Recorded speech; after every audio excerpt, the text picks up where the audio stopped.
me see your hands. Hey, whoa, what's going on? Get on the ground. My name is Luke Watkins. I work right here at the courthouse. My name. Get on the ground. Get off me! That morning, the black judge was out for a run with his headphones on. It was part of his daily routine. As he bent down to tie his shoelaces, a police car suddenly pulled up. Two officers jumped out, guns drawn, ordering him to put his hands up. Luke kept explaining that he was just jogging, that he worked at the courthouse right there, but the officers didn't listen. They forced him to the ground, slapped handcuffs on him, and took him away.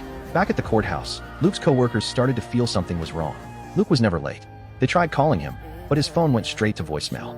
It wasn't until Luke was already in the police car that he found out what was going on. The officers said they were looking for a suspect who had smashed a car window. They claimed Luke looked just like him, and when they saw Luke bent over tying his shoes, they thought he might be reaching for a gun. After checking his ID and realizing it was all a mistake, the officers finally released him. But there was no apology. You get it, right? Am I free to go now? Enjoy the rest of your run. On his way back to work, the scene kept replaying in Luke's head. The arrest left a mark on him. He became quiet, distant. When a co-worker asked why he was late, Luke didn't explain. He snapped at her, saying it was none of her business. She immediately realized he wasn't the same person he used to be. Later, Luke's supervisor called him into her office and asked if something had happened that morning. At first, Luke tried to lie, but then he decided he was done running from it. He knew that if he didn't speak up about what happened, it would just keep happening to others. His supervisor was shocked. She couldn't believe that, in her own courthouse, one of her judges had been arrested like that. She asked Luke for the names of the officers and said she was ready to bring the case to her courtroom. Luke told her to let it go. What really mattered, he said, was doing everything they could to make situations like this happen less and less.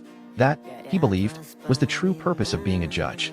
The next day, Luke stopped going on his morning runs.